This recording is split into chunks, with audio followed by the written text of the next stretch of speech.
So because the UK press 100% can't seem to get the message of, hey, take some time off from talking about salacious gossip and just talk about real world events right now because there's so much going on in the world. So because they can't seem to get that message, I am back.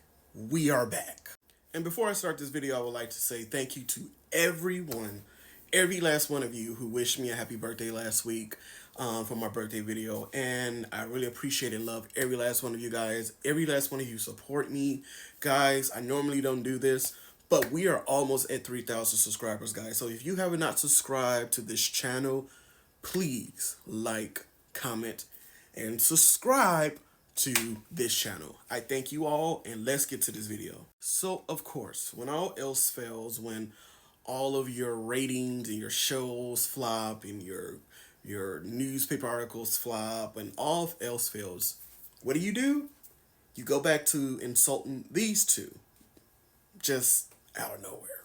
And as I said at the top of this video, you would think with everything that's going on in the world currently that you would just take a step back, a person would take a step back and just kind of like reevaluate their focus. And it's not just to say we just have to focus on everything and, you know, what's going on with these wars. It's not to say that we can't walk and chew bubblegum at the same time. It's just to say, hey, there's a lot going on, real life stuff that could affect us and is affecting us that we should just focus on instead of focusing on a couple who is just living their life and not bothering anybody. And it's like, damn, the UK really can hold a grudge. But it's like the grudge is something that you're mad at a person for doing something of which they were reacting to something that you did to them. That is the crazy part about all this.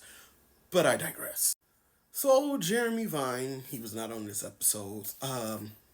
His tweet, he put out his tweet, are Harry and Meghan climate change hypocrites? And this wrinkly scarecrow went on to further say in this tweet, they flew 4K miles to and from the Caribbean in a private jet after attending a summit that warned climate change is damaging children's mental health. First off, the summit was about how the internet, social media, is affecting children's mental health. That was so easy to verify if you just took the time to Google. But this is what they do. They know, or they think they know, that they won't face any type of repercussions for just simply lying for the most smallest of things. Just so those smallest of things can whip people into a whole frenzy of just anger and fury and, oh, they're hypocrites, we hate Meghan and Harry. It is stuff like this, and this is why I can never take these people, not only I can never take them seriously, I will forever, ever, ever combat everything that they say that is complete, because everything they say is complete lies and utter BS. That is what you call a good lesson to us all if you want us to follow in your footsteps. What Harry and Meghan are doing are essentially virtue signalling, and I don't believe that they're genuine. I can see you enjoying that, the Chateaubriand birth. Yes, This yes. weekend, right? Is it this black and white, though, Owen, in terms of, you know, if you are trying to advocate for people to fight against climate change, that you simply can't do anything, everything you... Not anything. Well, not anything. I mean, that's the problem there here. Let's be honest about this. Would I fly in a private jet? No. Do I think people should avoid using private jets? No. I'd also know that private jets account for 2% of the emissions from the aviation industry, and aviation accounts for 2% of global emissions. But I would say, look, we should all do our best on an individual level, but I'd say it misses the point. Look. Again, why are we focusing on Meghan and Harry right now? Like, what's the purpose? What are you trying to get out of this? This is, I don't understand. I don't get it. And another thing, it always has to be one person who is tap dancing. And yes, Meghan and Harry have flown via private jets on occasion, sometimes due to security reasons, which we'll talk about a little later, and also sometimes because, like, for instance, they went on a trip and the island that they went to, the only way you can get there is either a boat or a private jet, I believe. I think yeah, you're gonna get there via private jet. So I'm confused. But the biggest thing, and I'm sure a lot of you are thinking it, we're gonna get to that point. But I just want to go further into this video because it just shows exactly how all of this is just made up frenzy for nothing. It's all a distraction. Yeah, but you're even saying a climate emergency, okay? We're using words like climate emergency. I may disagree with that slightly. However, let's go with that. If it's an emergency and they are launching initiatives, Harry and Meghan, that it's a climate emergency, why are they taking so Because much the point I was going to make is jets? anyone who uses their platform to take this on is making an important step. And the point I think you're being unfair. But let them not live No, by but it. you're They don't being have to live unfair by because that. you've misconstrued their own arguments.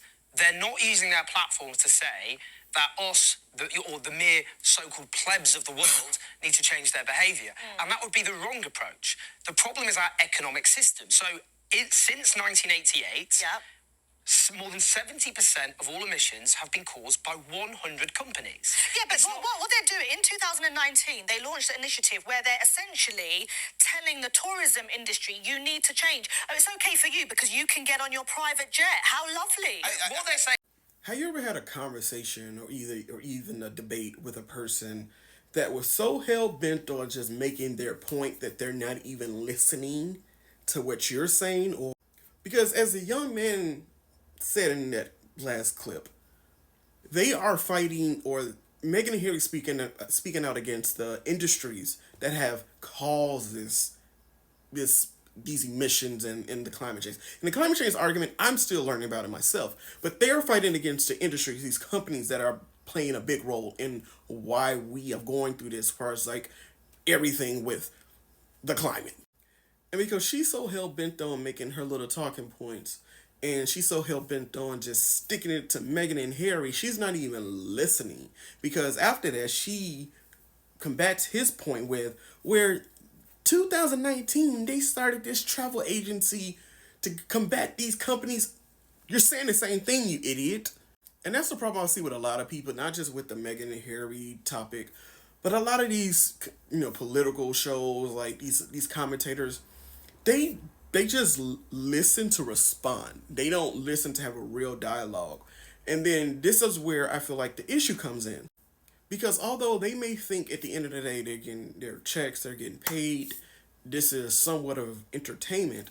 No, it's still news. It's still information that the public is receiving. And unfortunately, a lot of people can't differentiate against what's real and what isn't. So they take these talking points and it just adds to this festering, growing issue where people are just going bat-ish crazy and they're just picking sides and they're just angry for nothing. Because if we're just gonna have conversations just to talk over each other, just to just be heated, there's never getting to any type of resolution. And I feel like when you don't get to a resolution, the conflict is going to continue and the conflict is just going to get worse and worse and worse. That is a fact. That is a fact. And that has been proven through history. They can have a massive platform so they can possibly elicit more just on change. this, I think that makes it worse. I think if you are going to go on this massive platform and essentially tell people you need to be mindful of how you travel, telling industries we need to change, then going ahead and doing the opposite, but they're not. it This doesn't is the make key sense. point. People who focus on saying individuals need to change their behaviour to stop the climate emergency, in my view, that is part of the problem, because that isn't the reason we have a climate So emergency. you think the industry, so that means No, but the can I just industry, answer just the industry that runs the private jets should have turned around to Meghan and Harry and said, do you need to really take this line? I'm saying the Wow, I reason, can't see that the reason politicians say, if you want to save the planet, you as an individual need to do your bit, is because politicians don't want to get big companies and industries to change the way they. Again, why are we talking about Meghan and Harry and how they fly and whatever they're doing right now? There's a lot going on in the world. And the reason why this conversation doesn't feel authentic is because literally every last one of the royal family does this exact same thing. These two right here always are flying through via helicopter, and they always, I would say they spew out more climate change rhetoric more than Meghan and Harry. He has an actual initiative, award show. Like, he has all these things that are supporting fighting against climate change. The King, all of them have these things to help fight climate change, but yet they're flying private jets, helicopters. They're doing all types of things that is against the climate argument, if you want to say. So why are we seeing segments about them being hypocrites? Why the focus on Meghan and Harry? And that is what's so frustrating about these type of arguments, is that it's not balanced at all. And I can't take you serious about this whole thing if you're not gonna call out the rest of them. Like, if you're gonna call out Meghan, Harry, Prince William, Kate, King Charles, Camille, if you was gonna call out every last one of them, I wouldn't be making this video. But it's the fact that you focus on Meghan and Harry so much about things that the rest of them do as well, is that it's the reason why no one will ever, it's going to always be this divide, because you are not fair. And the whole Meghan and Harry taking private jets to certain locations, and they don't always do it, but sometimes they have done it. But this right here, this point right here is always, this seems to always be forgotten. Meghan and Harry doesn't have like the security they once had when they were working royals. So of course, certain things, certain times, they have to go by what their security staff is telling them, or the information, the intel that they're receiving. That certain things they may have to fly a private jet. And some may say, well, how's that fair? How are they doing this and we can't? Well, we're not a prince and princess. We're not a king or president. Like, I, as a person, accept that I'm not a king or president or a senator. Like, those people have a certain level of responsibility, and they do get a certain level of privilege. But we allow that because of the title and the position they're put in. So yes, I understand that their level of threat is not the same as my level of threat. But it goes to say that even during a time of war and just division and anger, that somehow Meghan and Harry, regardless of what they do, when they're not doing anything, they're just sitting quiet, they're still is going to be attacked, criticized for just nothing. And I don't know, I say this all the time, I feel like a broken record, but I don't know when or what is it going to take for people to just like wake up as a collective and just be like, okay, this is getting scary. And like, we're past the point, like most of us, we popped on that train, but there's still so many people who just like, okay, they're just moving. And I just feel like Meghan and Harry is just always in the crossfire by people who just, I don't know.